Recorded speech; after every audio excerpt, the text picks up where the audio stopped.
Now to something on the decline in Minnesota, the number of hunters and anglers. As Emily Ragoose reports, it's why the DNR is trying to invest in people who have never hunted before.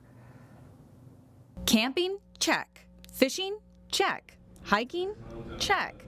But there's always been one outdoor sport missing for Greg Leifeld. Nobody in my family hunted, and so I didn't hunt. So without someone to show him how, it was always just a dream. I'd always been interested in specifically white-tailed deer hunting, just with the history it has in Minnesota, and also the interest in kind of providing that fresh local meat source for myself and my family. The Minnesota Department of Natural Resources says that Greg's story is really a trend for many families. We've got to do something to preserve the heritage of hunting and angling, trapping and target sport shooting in this state as well as in the country over the next 10 years. 3 years ago, the DNR started the Adult Learn to Deer Hunt program. When we've offered these programs, we've found a lot of interest. We've had people, always enough applicants to fill the spots available. Participants are paired up with a mentor, take multiple classes, and get their firearm safety certification.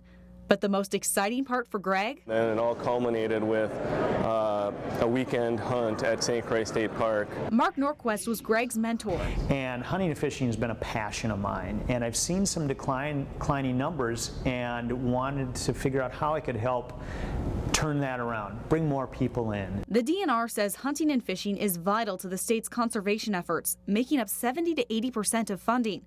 And with baby boomers being the largest population in the sport, there's fear where that funding will come from in the future. Eventually, they're going to age out of the sport just from hitting a certain age.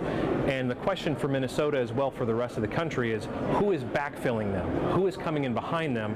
And right now, we're seeing that there's a fairly large hole there. The hope is by having hunting classes for not only kids, but adults, it can be a passion once again passed down through families. Emily Ragoose, 12 News. There is also a class offered by the DNR to learn how to hunt turkeys.